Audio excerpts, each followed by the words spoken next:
Belum ada yang kalah di Pilpres 2024. Yang menang baru tukang sihir. Adi Amar.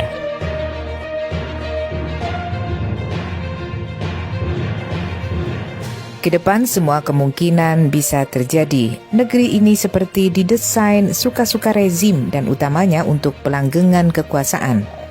Semua skenario yang dibangun seperti mengunci asas demokrasi dengan dalil-dalil yang dimainkan. Quick count itu semacam hipnotis dari tukang sihir, maka iman harus kuat menghadapinya. Cukup menghadapi dengan nalar seupil, abaikan. Itulah psywar dari mereka yang membayar berbagai lembaga survei. Muncul bak tukang sihir licik dalam balutan quick count atau hitung cepat Pilpres 2024. Hasilnya jelas seperti KOR memenangkan paslon 02 Prabowo Gibran. Satu putaran seperti harga mati yang diinginkan, maka hasil kemenangan quick count lewat lembaga sihir dibuat sejauh mungkin di atas 50%. Muncul angka-angka variatif antar lembaga sihir yang mematok angka kemenangan di atas 50%, bahkan sampai nembus 60%. Mutlak ini boleh disebut kemenangan versi tukang sihir. Pantas jika lalu dengan buru-buru tanpa rasa malu. Perhelatan kemenangan malam harinya perlu dirayakan dengan panggung besar mewah di Istora Senayan.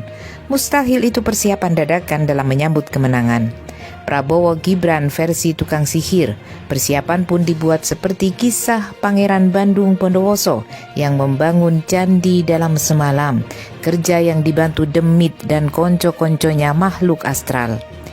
Mustahil dalam suasana normal panggung dan sound system yang memadai bisa terpasang dalam hitungan sejam 2 jam.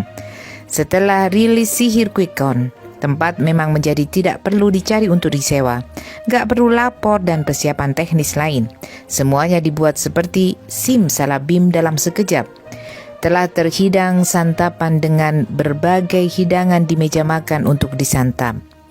Klaim kemenangan sepihak pada awalnya mampu membuat setidaknya psikologi pendukung paslon 01 dan 03 terhentak.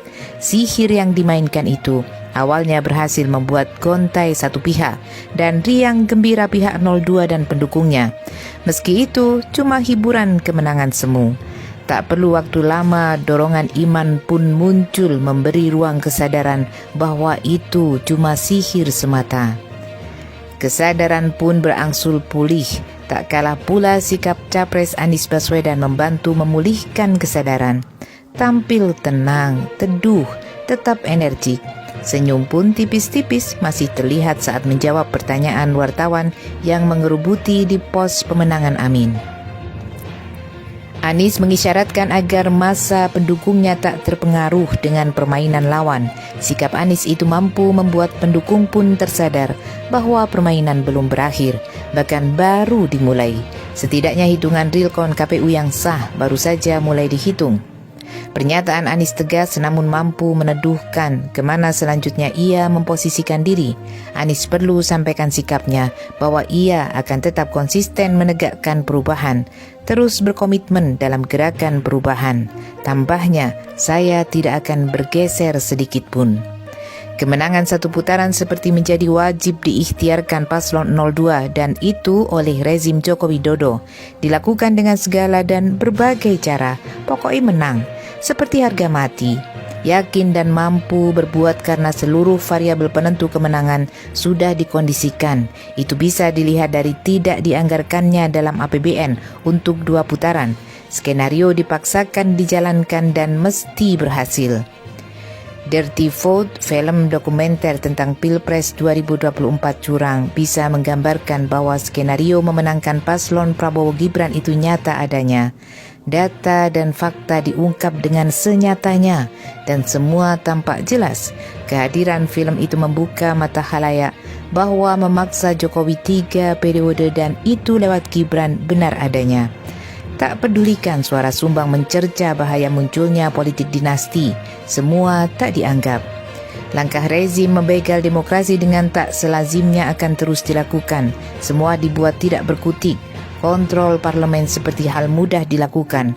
Hukum jadi alat membonsai ketua partai yang punya riwayat pasien KPK maupun kejaksaan.